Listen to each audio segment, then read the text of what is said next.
사람들은 왜 당신에게 사랑에 빠질까요? 누군가를 향한 그 강렬한 감정, 그 이유를 당신도 가만히 생각해 본 적이 있나요? 혹시 이런 경험이 있나요? 처음 만난 사람인데도 그저 그 사람의 말투, 표정, 또는 단순히 그 사람의 존재만으로도 설명할 수 없는 끌림을 느끼게 되는 순간, 그 이유는 단순히 당신의 미소나 목소리, 혹은 눈빛 때문일까요?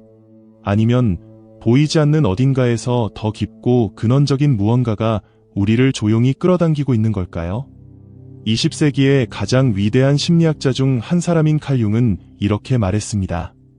사랑은 단순한 우연이 아니다.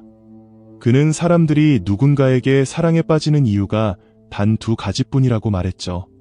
그리고 그 두 가지 이유는 우리의 무의식에 깊이 뿌리내린 심리적 구조에서 비롯된다고 했습니다. 오늘 이 영상에서는 칼 융이 말한 사랑, 투사, 그리고 아니마와 아니무스에 대해 이야기하겠습니다. 사람들이 당신의 외적인 모습이 아니라 그들의 내면 세계에서 당신이 상징하는 어떤 무엇에 이끌리는 이유를 설명할 것입니다. 시작하기 전에 더 많은 심리학적 통찰과 자기 발견의 여정을 함께하고 싶다면 아래 볼루션 채널을 구독해주세요. 그럼 이제 낭만적 끌림을 형성하는 무의식의 세계로 들어가 볼까요? 우리는 흔히 사랑을 마법 같은 우연이라 생각합니다. 갑작스레 불꽃이 튀고 아무런 경고 없이 시작되는 기적 같은 감정이라고 믿죠. 하지만 칼 융은 사랑을 단순한 우연으로 보지 않았습니다. 가장 갑작스러운 끌림조차도 그 안에는 더 깊은 질서와 내면의 논리가 숨어 있다고 말했죠.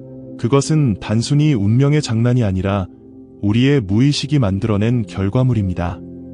예를 들어 한 파티에서 처음 만난 낯선 사람에게 설명할 수 없는 강렬한 끌림을 느꼈던 경험이 있나요? 그 순간 당신은 우연히 그 사람을 만났다고 생각할 수 있지만 칼 융은 이렇게 말했을 것입니다. 당신의 무의식이 그 사람에게서 무언가를 알아본 것이다. 우리가 느끼는 자발적인 연결은 사실 그렇게 자발적이지 않습니다. 그 감정은 오랜 시간 동안 쌓여온 내면적 성장, 해결되지 않은 감정, 충족되지 못한 욕구들에 의해 형성된 것입니다. 이 모든 것들이 순간적으로 활성화되며 특정한 사람에게 강렬한 끌림을 느끼게 되는 것입니다. 이 지점에서 칼 융은 투사라는 개념을 소개합니다. 우리 각자는 무의식 속에 억압되거나 숨겨진 이미지들을 품고 있습니다. 그것은 우리가 진정 누구인지, 과거의 우리 모습, 또는 우리가 되고 싶어하는 모습의 조각들입니다.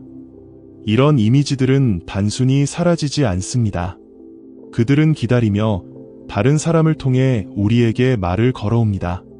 예를 들어 당신이 어떤 사람에게서 강렬한 끌림을 느낀다면 그 사람의 용기, 자유로움, 따뜻함 등은 사실 당신이 스스로 억압하거나 부족하다고 느낀 특성일 가능성이 큽니다. 우리가 상대방에게 끌리는 이유는 그들이 단순히 매력적이어서가 아니라 그들이 우리에게 우리 자신을 돌아보게 하기 때문입니다. 그러나 투사에는 위험이 있습니다. 우리가 상대방을 통해 본 것은 진짜 그 사람이 아닐 수 있습니다. 우리는 그들을 통해 우리 자신 일부를 보고 있을 뿐입니다. 따라서 투사된 사랑은 환상이 깨지는 순간 무너질 위험이 있습니다. 사랑이 단순히 투사에 그치지 않고 더 깊은 관계로 발전하기 위해서는 상대방의 진정한 모습을 이해하고 환상을 넘어 현실을 받아들이는 과정이 필요합니다. 영화 라라랜드를 떠올려 볼까요? 미아, 엠마 스톤과 세바스찬, 라이언 고슬링은 서로 다른 성격을 가졌지만 각자의 결핍을 보완해주는 관계로 강렬히 끌립니다. 미아는 세바스찬의 열정적인 꿈을 통해 자신의 가능성을 보았고, 세바스찬은 미아의 용기와 낙관을 통해 자신의 모습을 비춰보았죠. 그들의 사랑은 서로의 내면에 숨겨진 모습을 깨워주는 투사의 고전적인 사례입니다. 이것이 사람들이 당신에게 사랑에 빠지는 첫 번째 이유입니다. 당신은 그들이 결핍한 무언가를 나타냅니다. 이것은 단순히 반대 성향이 서로 끌린다는 말로 설명되지 않습니다. 반대 성향은 오히려 결핍을 드러내는 역할을 합니다. 예를 들어, 항상 통제하는 성향의 사람은 자유롭고 즉흥적인 사람에게 끌릴 수 있습니다. 감정을 억누르는 사람은 감정을 자유롭게 표현하는 사람에게 매혹될 수 있습니다. 항상 다른 사람을 돌보는 사람은 독립적이고 자기 주장이 강한 사람에게 끌릴 수 있습니다. 사람들이 당신에게 사랑에 빠지는 두 번째 이유는 바로 이것입니다. 당신은 그들의 무의식 속에 존재해온 강렬한 이미지를 깨웁니다. 여기에서 칼 융은 아니마와 아니무스라는 개념을 제시합니다.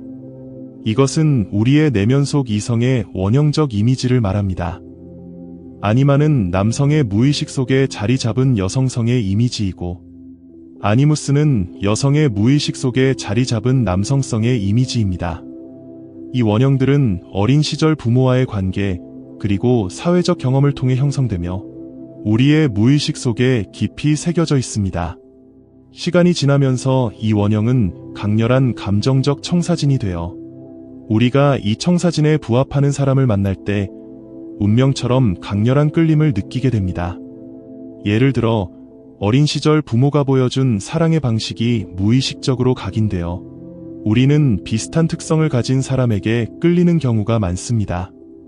이 끌림은 단순한 취향이 아니라 무의식적인 재현입니다. 무언가 익숙한 느낌, 마치 오래전부터 알고 있었던 것 같은 감정, 이 모든 것이 아니마와 아니무스의 작용입니다. 이 강렬한 끌림은 종종 우리가 무의식적으로 해결하지 못한 내면의 갈등과 연결되어 있습니다. 그 사람은 우리가 스스로 통합하지 못한 내면의 모습을 비추는 거울과도 같습니다. 영화 미녀와 야수를 떠올려 보세요.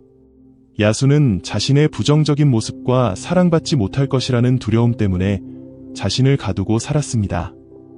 하지만 벨은 야수의 겉모습 뒤에 숨겨진 따뜻함과 인간적인 면모를 발견했습니다.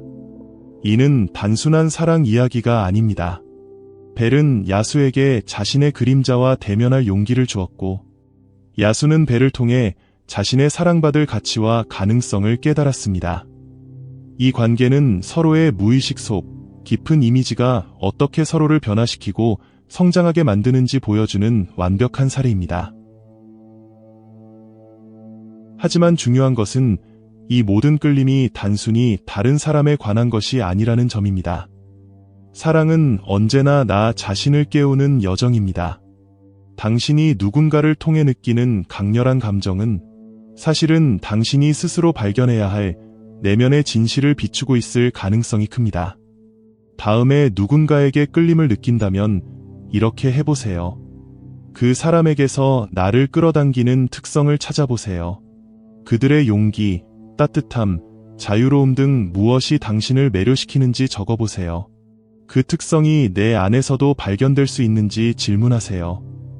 혹시 내가 억압했거나 부족하다고 느낀 부분은 아닌가요? 그 답을 통해 내면의 성장을 시작하세요. 사랑은 타인이 아닌 내 안에서 시작됩니다.